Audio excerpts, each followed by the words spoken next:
মহিলাটো বেলেগ আৰু ল'ৰাটো বেলেগ মানে আচ্ছা ল'ৰা বিছনা 150 টকা হয় 150 টকাকে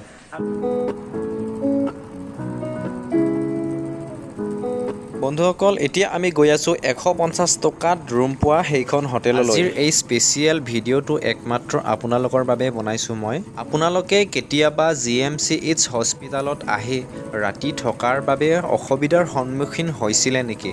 যদি হৈছিলে তেতিয়াহ'লে এই ভিডিঅ'টোই চোৱাৰ পিছত আপুনি সেই সমস্যাৰ সন্মুখীন ভৱিষ্যতে নহ'ব। এগৰাকী পেচেণ্টৰ লগত এই পেচেণ্টজনৰ আপোন মানুহ 2-3 গৰাকী আহিব পাৰে আৰু GMCH হস্পিটালত পেচেণ্টক ৰখীয়া কেৱল একগৰাকীহে থাকিব দিয়ে আৰু লগত যদি মানে বেছি মানুহ আহে সেই মানুহখিনি কেনেকৈ থাকিব বেলেগ যদি আপোনালোকে হোটেলত থাকিবলগীয়া হয় আজিকালিতো জানে হোটেলৰ প্ৰাইচবোৰ কেনেকুৱা ৰুম ভাড়াবোৰ কেনেকুৱা গতিকে ইয়াত 150 টকাত আপুনি কেনেকৈ থাকিব পাৰিব সেই গোটেই নিয়মখিনি মই এই ভিডিঅ'টোৰ জৰিয়তে আপোনালোকক বুজাই দিম।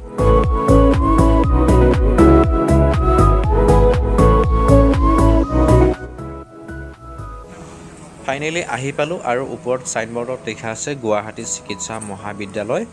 একচুৱেলি এখন লজ হয়।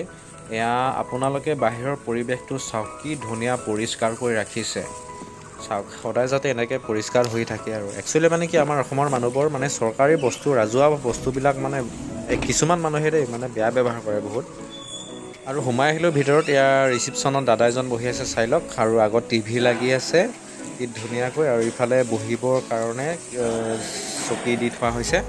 এতিয়া আমি আপোনালোকে থকা ৰুমবোৰ দেখুৱাব লওক।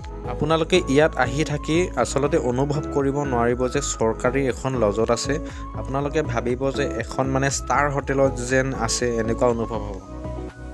এয়া সোমাই আহিলোঁ ভিতৰত আৰু দাদাজনক সুধিম কি কিমানখন বিচনা আছে ক'ত কি সকলোবোৰ। আমাৰ ইয়াত এটা ৰুমত 8খনকৈ বিচনা আছে কিন্তু চব গভৰ্ণমেণ্টৰে মহিলাটো বেলেগ আৰু ল'ৰাটো বেলেগ মানে আচ্ছা ল'ৰা বিচনা 150 টকা হয় 150 টকাকে আৰু GMC ট্ৰিটমেণ্ট কৰি থকা বুলি কয় এখন পৰিচয় পত্ৰ লাগিব মানে GMC হ'লেহে হ'ব কিন্তু বেলেগ হ'লে নহয়। আচ্ছা ঠিক আছে আৰু এইবিলাক আলমাৰী আছে ধুনীয়াকৈ থৈ দিয়া ইয়াত বেড ল'লে আপোনালোকক চাবি এপাত দিয়া হ'ব আপোনালোকৰ ইম্পৰ্টেণ্ট বস্তু ইয়াত থৈ দিব পাৰিব পুৰা ফুল ছেফটিত। বেডৰ অনুসৰি কাবৰ্ডৰ নাম্বাৰ আছে ইয়াত মানে বিচনা নম্বৰ অনুসৰি এনেকুৱা এটা পাব ন ইয়াত চাব পাৰে কি ধুনীয়া আৰু বহুত আছে অজস্ৰ। বৰ্তমান কিমানটা ৰুম আছে এভেইলেবল? আমাৰ ইয়াতে 22টা ৰুম আছে বিচনা আছে 165খন বিচনা আছে 165খন বিচনা আৰু বেলেগ চাব পাৰে আৰু আপুনি এনে থকা সময়খিনি ইয়াত আহি স্পেণ্ড কৰিব পাৰে। তলত চাই লওক কি ধুনীয়া এটা পৰিৱেশ সজাই থোৱা আছে আৰু সিফালে বাথৰুম লেট্ৰিন বাথৰুম চব আছে ন? লেট্ৰিন বাথৰুম চব আছে। আমাৰ লেট্ৰিন বাথৰুম দেখাই দিব নেকি? দেখাই দিম নিশ্চয়। আমাৰ কোনফালে আছে লেডিছৰ বেলেগ বাথৰুম আৰু জেন্টছৰ বেলেগ বাথৰুম কমন ৱাছৰুম আছে আমাৰ ঠিক বলক আছে দেখাই দিছোঁ। আৰু এতিয়া আমি গাইজ লেট্ৰিন আৰু বাথৰুম দেখুৱাবলৈ গৈ আছোঁ আপোনালোকক। চাই থাককচোন কেনেকুৱা পৰিৱেশ ইয়াত পুৰা ধুনীয়াকৈ দেখুৱাম। আৰু ইয়াত খোৱা পানীৰ ফিল্টাৰ আছে কি ধুনীয়া এয়া চব পানী ধুনীয়া খোৱা পানী এয়া এইফালে আছে এইফালে আপোনালোকৰ শৌচ কৰা লেট্ৰিন এইফালে বাথৰুম আছে এয়া প্ৰত্যেকটো বাথৰুমতে ওপৰত শ্বাৱাৰ 1 2 3 4টা আৰু ইফালে 4টা লেট্ৰিন ইফালে 4টা বাথৰুম খুব ধুনীয়া পৰিৱেশ আৰু ইফালে পেচাব কৰাৰ কাৰণে দিয়া হৈছে চাই লওক। আৰু এইটো কি বুলি কয়? হেণ্ড্ৰাই এইটো হেণ্ড্ৰাই মেচিন বুলি কয়। এনেকুৱা মানে ফেচিলিটিও এভেইলেবল আছে ইয়াত। হাত শুকাবৰ কাৰণে আপোনালোকে হাতখন যেতিয়া ধুব ইয়াত আহি আপোনালোকে ড্ৰাই কৰিব পাৰিব। এনেকৈ হাতখন মানে ঢিলা হৈ যাব মেচিন ষ্টাৰ্ট হৈ যাব ঠিক আছে। আৰু আপোনালোকে ইয়াত আহিলে মানে অকল থকাটোৱে নহয় আপোনালোকে খোৱাৰো সুবিধা আছে মানে ইয়াত কেণ্টিন আছে খালী। আৰু মই এতিয়া আহি পালোঁ কেণ্টিন আৰু কেণ্টিনৰ গোটেই মানে পৰিৱেশটো আপোনালোকক দেখুৱাই দিবলৈ চেষ্টা কৰিম আৰু মেনুখনো মই দেখুৱাম কিমান দাম নিৰামিষ আৰু মাছ মাংস খালে চব এভেইলেবল আছে মই সকলোখিনি দেখুৱাম আপোনালোকক। প্ৰথমতে আমি কেণ্টিনৰ পৰিৱেশটো দেখুৱাব লাগিব। এইটো হৈছে কেণ্টিনটোৰ ভিতৰলৈকে যাওঁ আমি।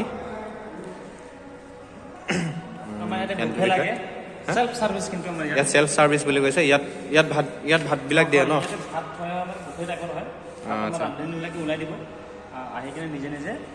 নিজে নিজে ল'ব লাগিব নিজে কাঁহীখন আহি ইয়াত ল'ব। ইয়াত মানুহ থাকিব বিলনী মানুহ থাকিব আৰু কাঁহীখন লৈ আপোনালোকে ইয়াত গৈ খাব লাগিব।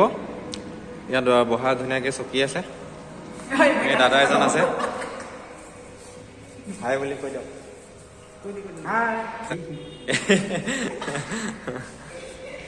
চাওক খুব ধুনীয়া পৰিৱেশ, একদম ডিচিপ্লিন মানে পুৰা পৰিষ্কাৰ।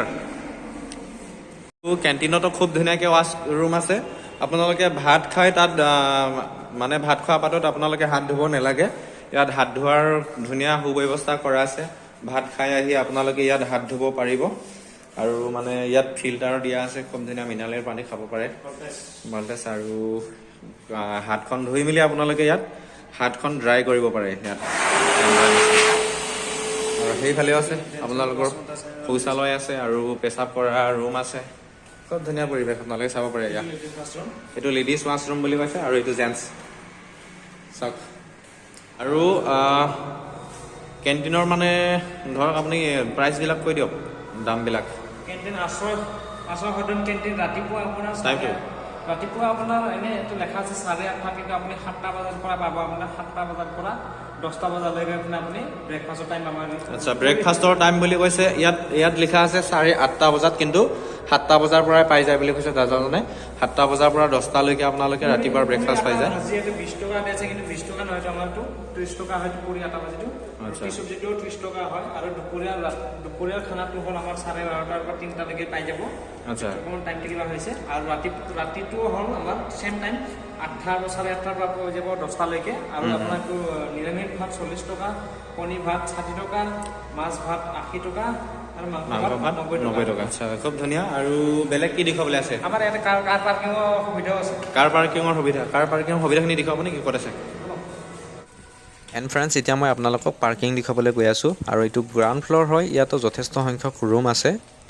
যদি আপোনালোকে GMCHত মানে পেচেণ্ট যদি লৈ আহিছে আৰু যদি ৰাতি যদি থাকিবলগীয়া হয় গাড়ী থ'বলৈ, তাততো অসুবিধা ন মেডিকেলৰ সন্মুখত। তো আপুনি থাকিব হ'লে গাড়ীখনো ইয়াত লৈ আহিব পাৰে। কি ধুনীয়া, ইয়াত কাৰ পাৰ্কিং কৰিব পাৰে, যথেষ্ট ঠাই আছে ইয়াত এভেইলেবল। সেইফালে গেটখন, ইফালেদি আপোনালোকে গাড়ীখন আনি ইয়াত পাৰ্কিং কৰিব পাৰে। কমন ৰুমো আছে। ইয়াত ধুনীয়া কমন ৰুমৰ ব্যৱস্থা দিয়া আছে, চাই লওক আপোনালোকে। ইয়াত আপোনালোকে আহি ধুনীয়াকৈ বহি মানে কথা পাতিব পাৰে। আৰু এইফালে বেলকনি আছে খুব ধুনীয়াকৈ। এইফালে ৰাস্তাটো দেখি পায় ধুনীয়াকৈ। এইটো হ'ল কাহিলীপাৰালৈ যোৱা ৰাস্তা, আৰু সেইফালে ওপৰত পাহাৰ আছে। খুব ধুনীয়া পৰিৱেশ। আৰু এতিয়া কথাটো হ'ল কি, আপুনি ইয়াত কেনেকৈ থাকিব? ইয়াত থাকিবলৈ হ'লে আপোনাৰ পেচেণ্টগৰাকী GMCH মেডিকেলত এডমিট হ'ব লাগিব। আৰু পেচেণ্টগৰাকী এডমিট হোৱাৰ যিকোনো এখন মানে প্ৰুফ আনি দিব লাগিব, ইয়াত জমা দিব লাগিব। আৰু আপোনাৰ যিকোনো এখন ভোটাৰ ID হওক বা আধাৰ কাৰ্ড হওক, ডকুমেণ্টছ দিব লাগিব, আইডেণ্টি প্ৰুফ। আৰু ইয়াৰ এড্ৰেছটো মই ডিছক্ৰিপশ্যনত দি দিম, ফোনৰ নম্বৰটো দিম, আপোনালোকে ফোন কৰি সুধি ল'ব পাৰিব।